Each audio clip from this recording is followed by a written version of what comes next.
Conceive किया ही नहीं। Conceive ही नहीं किया, एक बार भी नहीं किया। अच्छा अच्छा। तो पिछले कुछ साल पहले, इनकी 14 साल हो गए शादी को, एक बार भी कंसीव नहीं किया और कई बार ट्रीटमेंट करवा के अब एंड पे हमने उन्हें इस तरह से राज़ी किया कि होम्यो पे आ जाएं, क्योंकि वो अपकरी की मेडिसिन खा रही थी। लेने आई थी, लेने हमारे पास आई थी हमारे कि हमें क्लिनिक आई किसी थी तो तरीके से हमें ला दें और मैं वो खाना चाहती हूँ। एक महीना आई, फिर उसके बाद दोबारा आई। हमने उन्हें बार बार इस पे राज़ी किया कि प्लीज़ आप होम्यो की तरफ आएँ, एक बार हमसे ट्रीटमेंट करवा लें, क्या पता अल्लाह ताला आप पर करम फरमा दें। तो अल्हम्दुलिल्लाह भी आई हैं, अभी टेस्ट करवाए हैं इन्होंने अपने हस्बैंड के, अभी जो है वो कल उसने करवाया, आज रिपोर्ट आएगी तो फिर पता चलेगा कि उसमें क्या है। लेकिन इस पुरानी रिपोर्ट की वजह से पता चलता है कि वो उसने पस सेल्स की तादाद बहुत ज़्यादा है।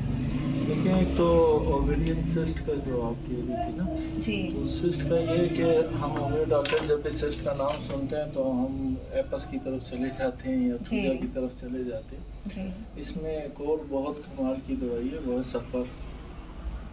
ये हम ज़्यादातर इस्तेमाल नहीं करते, बहुत कम करते हैं। बहुत कम करते हैं। तो ठीक है, अगर आप सिम्टोमेटिकली देना चाह रहे हैं, एपस देना चाह रहे हैं, थूजा देना चाह रहे हैं, क्योंकि असल में ये यूटीआई की वजह से ज़्यादातर सिस्ट बनती है, तो वो थूजा हम इस्तेमाल करते ही करते हैं।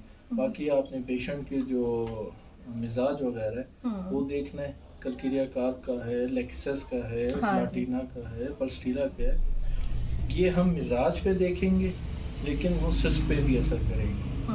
और सिस्ट को डिसॉल्व करने के लिए हम एपस या थूजा देंगे साथ। ठीक है, ये कोनियम रेमेडी होगी। कोनियम आप मिजाज पे देंगे। ठीक है। हाँ, आपकी असल में मेरा एक पैटर्न होता है ना, मैं मिजाज को भी देखता हूँ, मियाज़म को भी देखता हूँ और मैनेजमेंट को भी देखता हूँ। मैनेजमेंट में मैंने एपस थूजा को रखा है, ठीक है, कि वो आप दे सकते हैं, विदाउट सिम्टम दे सकते हैं, तो उसको मैं मैनेजमेंट कहता हूँ। और मिजाज की में आपने फिर ये मेडिसिन देखनी है, कोनियम देखनी है। उसमें कोनियम का जो अब मैंने एक यूज़ शुरू किया हुआ है, मैं वो चीज़ अक्सर पेशेंट में देखता हूँ, वो देखता हूँ कि क्या उसकी जो एक सेक्सुअल डिज़ायर है सप्रेस है, चाहे वो जवान लड़की हो चाहे वो बूढ़ी हो। मैं कोनियम का एक ये सिम्टम देखता हूँ। दूसरा, उसके क्या टांगों में कमज़ोरी है, अगर ये है तो इससे भी मैं कोनियम को कंफर्म करता हूँ। थर्ड सिम्टम जो है वो चक्कर है, कि उठते बैठते उसको चक्कर आ रहे होते। अच्छा, तो ये 3 सिम्टम कोनियम के मैं कंफर्म कर लेता हूँ। अब उसमें आप क्योंकि फीमेल पेशेंट्स को देखते हैं तो आप तो उनसे रिलैक्स डिस्कशन कर सकते हैं कि आया आपकी कैसी एक्टिविटी है या वो तो नहीं इशू। आजकल बच्चियों में भी ये बहुत ज़्यादा है। तो उसमें आप देखेंगे बीपी हाई है, कोनियम का एक ये सिम्टम भी है, उसमें बीपी हाई होता है। आप जब रेपिटरी भी देखेंगी उसमें ओनली एक मेडिसिन जो टॉप ग्रेड है वो कोनियम है, हाई ब्लड प्रेशर की। तो अब जो बच्चियाँ आती हैं छोटी उम्र की, उसमें बीपी उनका हाई हुआ होता है, हिलने जुलने से भी चक्कर आ रहा होता है, हालांकि हम समझ लेते हैं बीपी की वजह से चक्कर आ रहा है, लेकिन वो इमोशनल सप्रेशन ऐसे ही है। तो वहाँ पे मैं कोनियम अप्लाई करता हूँ, मेल पे नहीं करता। मेल का अगर हाई ब्लड प्रेशर है तो किसी और उस पर करता हूँ। तो ये आप ओवेरियन सिस्ट में देख लें, सल्फर उसमें इंटरकरेंट लाजमी करें, सल्फर उसको मुकम्मल क्योर करेगी। अच्छा। जितने भी केस फंसते हैं ना, समझ लें वहाँ सल्फर की ज़रूरत है। 200 में 230 1 mg की CM तो मैं इतना नहीं सल्फर को देता, 1 mg दे दें, 1 mg देता हूँ, क्योंकि मैं पहले अपने ऊपर दवाइयाँ आजमाता हूँ और एक पोटेंसी अगर मेरे अंडर कंट्रोल है, क्योंकि एग्रीवेट कर गई पेशेंट आपको आके पकड़ेगा। बिल्कुल ऐसे, ठीक है, आपका केस खराब होगा, आपका नाव खराब होगा। तो इसलिए मैंने एक शुरू से ये तरीका मैंने रखा है, अपने लिए रखा हुआ कि मैं दवाइयों को अपने ऊपर आजमाता। और ट्यूबर है और मैं पहले इस्तेमाल इतनी नहीं करता था ट्यूबर, क्योंकि वो एग्रीवेट कर जाती है। अब मैंने 1 m तक उसको कंट्रोल किया, मैं 1 m तक इस्तेमाल करता हूँ, CM में नहीं देता, क्योंकि अब तक वो मैंने कंट्रोल में नहीं है। उसकी जब एग्रीवेशन होगी तो बंदे को हिला के रख देती है। और दूसरा जो आप पस सेल का कह रही थी, स्पर्म में जो पस सेल आ रही है, तो पस सेल में मिजाज लाजमी है। अभी मेरा एक केस था कि उसमें टोटल पस थी। एक तो आता है ना 30 सेल हैं, 20 सेल हैं, या कुछ फ्यू सेल्स है, पस सेल्स। मेरा जो एक केस आया वो टोटल पस सेल का था, उसमें अनलिमिटेड पस सेल थी, अनकाउंटेबल पस सेल। तो शुरू में मैंने वही जो पस की दवाइयाँ होती हैं, स्लेशिया हो गई, सल्फ हो गई, और नेट्रम सल्फ हो गई, थूजा होगी, कि चलें उसमें साइकोसिस होगा या यूटीआई का इशू होगा उस वजह से, तो केस 2-3 महीने फंसा रहा। अगर जैसे ये पेशेंट है, पस सेल्स है, इसको कुछ साल पहले टाइफाइड हुआ था जो को बिगड़ गया था, ब्लड की बहुत ज़्यादा कमी हो गई थी, उसके हिसाब से कोई टाइफाइडिनियम देनी चाहिए सीएम पहले? देनी चाहिए। मैंने टाइफाइड को उस पर रिसर्च की, और टाइफाइड का पूरा एक मियाज़म मैंने उसका बनाया, उस पर मैंने काम कर रहा हूँ। वो मैं इंशाल्लाह जल्दी उसको कमाल मैगज़ीन में मैं टाइफाइड मियाज़म को पूरा शाया करूँगा। तो टाइफाइड की बहुत सी कॉम्प्लिकेशन है जो हम समझते ही नहीं। जी बिल्कुल ऐसे ही है। और वो इस तरह की है कि टाइफाइड जो है वो सप्रेस हो जाता है, सीधा वो अटैक ही करता है, रिस्पॉन्स पे कर देता है, आपके स्टमक के इशू शुरू हो जाते हैं। तो उसमें आप टाइफोडिनियम सीएम दें। जी मैं सीएम देता हूँ क्योंकि मैं लेता बता दें 1.5 1 चम्मच डॉक्टर साहब।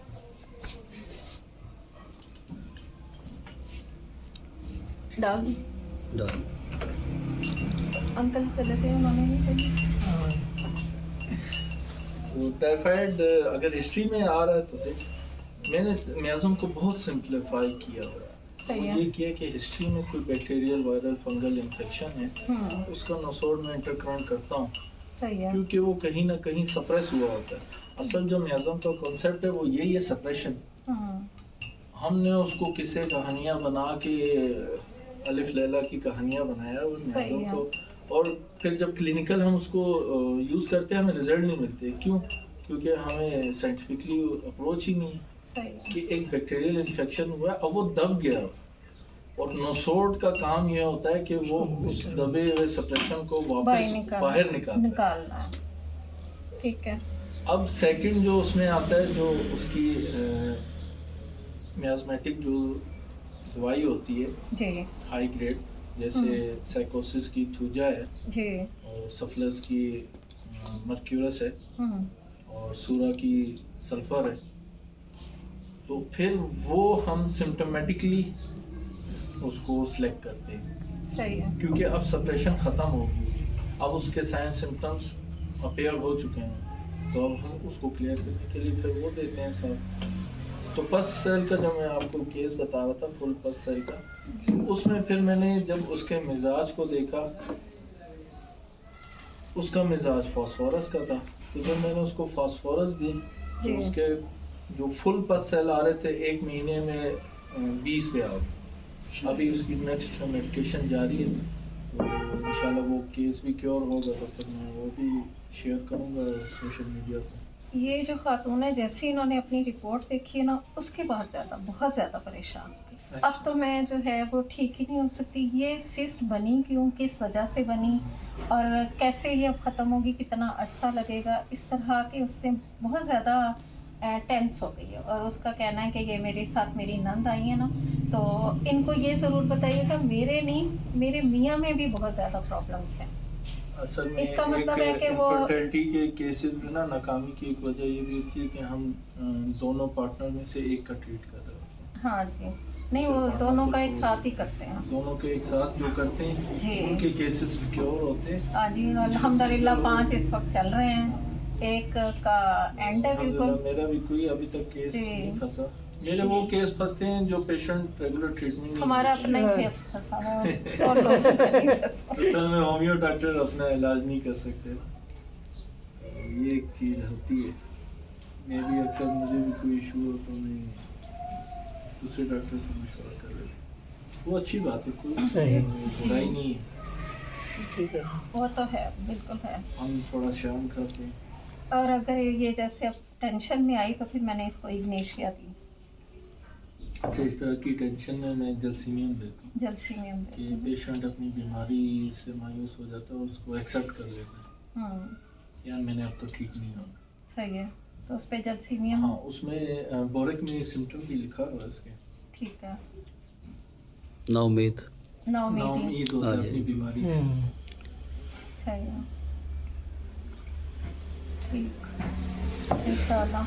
ये अभी तक इनके हस्बैंड आए नहीं हैं कि इनसे बात की जाए। लेडीज़ जो हैं ये अपनी नंद वगैरह के साथ 1-2 बार चक्कर लगा चुकी हैं, तो बाकी अभी अल्हम्दुलिल्लाह 5 केसेस तो क्योर हो चुके हैं, जो प्रेगनेंसी चल रही हैं अच्छा, इनकी, जो और ऐसे बहुत सारी चल रही हैं। दवाइयाँ नहीं खाते ना, नहीं जी, लेते अक्सर, जी, तो जी। फिर मैं उनको दूसरे तरीके से दवाइयाँ देता हूँ। कैसे? मैं उनकी वाइफ तो ट्रीटमेंट करवा जी रही जी होती जी है, जी। मैं फिर उनको कहता हूँ आप ये चाय है, पानी है, शरबत है, लस्सी, ये तो आम चल रहा चाय है। में चल सकती है मेडिसिन? हाँ, बिल्कुल, मैं सालन में देता रहा हूँ। सालन में तो मैं भी अपने भाई को वो चाय में शुगर भी के आप- लिए देती रही चाय हूँ। में भी दे सकते हैं। अच्छा, इस सुनने में यही आया, और सब सीनियर डॉक्टर्स भी कहते हैं जी चाय में मेडिसिन नहीं डाल के देनी, सीनियरों से ही तो मेरी चाय में मेडिसिन नहीं चलती, दूध इतना में हवा चाय। होमियो को बनाया हाँ। हुआ है और लोगों को दूर रखा हुआ है होमियो से। मैं अपने भाई को सालन में डाल के देती थी मेडिसिन, तो लेकिन किसी चीज के सही और गलत होने का हम इस चीज से अंदाजा लगा सकते हैं ना कि आया वो चीज रिजल्ट दे रही, क्या आया वो जो शिफा का तरफ पेशेंट जा रहा है, क्या वो क्योर की तरफ जा रहा है। अब मेरे साथ जो बहस इन लोगों की चलती रहती है, मैं उनसे सिंपल बात करता हूँ, यार मेरा पेशेंट जो है मेंटली रिलैक्स है। होमियो का असल जो फलसफा है वो यही है ना क्योर का, कि पेशेंट जो है मेंटली तौर पे रिलैक्स हो। बेशक उसकी जो पेन है वो इंक्रीज कर गई है, अगर वो मेंटली सेटिस्फाई है और उसको फील हो रहा है कि मैं बेहतरी की तरफ जा रहा हूँ, तो अगर वो तकलीफ बढ़ भी गई है, एग्रीवेट भी कर गई है, तो वो कोई मसला नहीं। तो मैं अगर अल्टरनेट करके दवाई दे भी रहा हूँ तो पेशेंट तो मेंटली रिलैक्स है। जब वो मेंटली रिलैक्स है तो इसका मतलब मैं ठीक जा रहा हूँ और वो मसला भी उसका क्योर हो रहा है। नहीं, अल्हम्दुलिल्लाह वो तो मैं समझाने का काम तो अच्छा कर लेती हूँ, लेकिन ये है कि ये मेल्स के साथ बात करते करते जो है ना वो ज़रा शायद वो आपके हस्बैंड हैं आप? ये थोड़ा ज़्यादा अच्छा, पोलाइटली है। डॉक्टर साहब सही बताएंगे, बोले आपकी आवाज़ आनी चाहिए। फिर तो कोई बात परसीला के बंदे हैं तो बोले ठीक है आप पॉज करते हैं उसको। नहीं बोले, चलते रहे, कोई नहीं आगे बोले ठीक कह रहे हैं, वो तो चले है कुछ होते हैं, ये तो चले एक उनकी मिजाज है ना, मिजाज का एक पहलू है, चलें खामोश जरूरी नहीं है कि हाँ जी खामोश तबाह लोग ज़रा थोड़ा सा आजकल जो हैं वो चाहते हैं कि उनसे ज़्यादा से ज़्यादा क्वेश्चन किए जाएं, तेज़ी हो है तेज़ी हो और उनकी क्वेश्चंस का आंसर्स दिए जाएं, और कुछ पढ़ के भी आते हैं कि नहीं जी हमने तो ये पढ़ा था गूगल पे, तो आप ऐसे कह रहे हैं तो इसको कैसे, इसका बताएं कि क्या वजह है। तो उसको फिर ज़रा समझाना पड़ता है, उसको करना पड़ता है।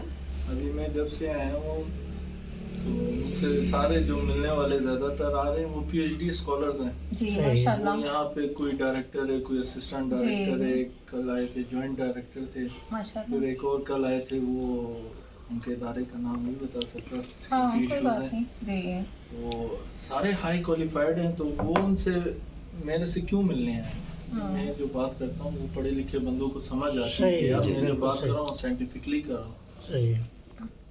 तो अब वो आते हैं, उनको मेरी बात समझ भी आती है। इसी तरह मैं अपने पेशेंट्स को भी गाइड करता हूँ। मैं उनको होमियो पढ़ा रहा हूँ तो हालांकि वो पेशेंट है मेरे, जब उनको अवेयरनेस हम देंगे तभी उनको समझ आएगी ना होम्योपैथिक सिस्टम की। अब होम्यो डॉक्टर समझा ही नहीं पाता कि होम्योपैथी है क्या चीज़, पेशेंट उसको कैसे एक्सेप्ट करेगा, कैसे माशरे में वो फलेगी फूलेगी। बेशक ऐसा ही है। हमने उसको जिन बनाया, वो नहीं जी ये आपको नहीं समझ सकती, सही है। ये तो बड़ी रूहानी साइंस है। वो रूहानी फिर जवाब नहीं होना, फिर रूहानी साइंस। सही बात है। अभी कल वो आए थे, वो पीएचडी स्कॉलर थे, तो उनको मैंने बताया, मैंने कहा ये एटॉमिक फ़लसफ़ा है होम्योपैथी की, जो मेडिसिन की प्रिपरेशन है वो एटॉमिक बेस फ़लसफ़े पे है कि एटम को आप जितना तोड़ेंगे, जितना छोटा वो होगा, उतनी इसकी पावर इंक्रीज कर जाएगी। तो इसी बेस पे हमारी मेडिसिन तैयार होती है, क्योंकि वो पढ़े लिखे तो समझ गए और ये साइंटिफिकली चीज़ है, एनर्जी बेस। हाँ जी अब वो हम कहते हैं नहीं जी डायनेमिक एनर्जी, भाई डायनेमिक जी। एनर्जी है क्या? जी जी है क्या? कहने को तो डायनेमिक एनर्जी जी जी लेकिन है क्या? अब कोई पढ़ा लिखा हो, हमारे डॉक्टरों में फिर ये भी मसला है, मेहनत नहीं करते, क्योंकि हमारे जो माफियाज हैं, जिनको मैं माफियाज कहता हूँ, जी जी वो उनको अपने पीछे लगा के रखते हैं, नुस्खे टोटकों के पीछे लगा के रखते हैं, स्टडी की तरफ नहीं लाते हैं उनको सही बात। कि भाई ये नुस्खा है, टोटका है। अभी सोशल मीडिया पे आप देखें, बिल्कुल ऐसे ही है। एक दिन वो माफिया डॉक्टर कहेगा ये बना इस्तेमाल करा। कंपनी प्रोडक्ट बुरा है, अगले दिन खुद ही कंपनी प्रोडक्ट रिकमेंड भी कर रहा होगा। जी बिल्कुल जी ऐसे। फिर एक दिन कह रहा होगा सिंगल रेमेडी अच्छी है, वो अगले दिन combination यूज कर मैं नाम ये क्या तरीक़ेकार है? हाँ, इस्तेमाल सारी चीज़ें वो भी करते हैं, ये नहीं है कि नहीं करता है।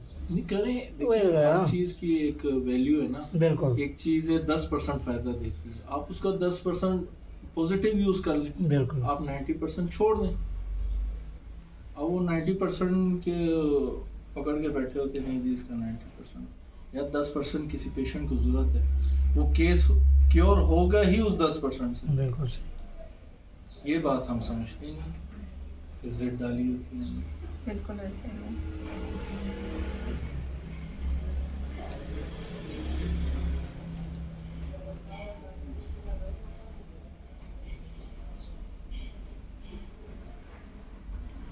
काफ़ी है मेरा ख्याल। ठीक ओके।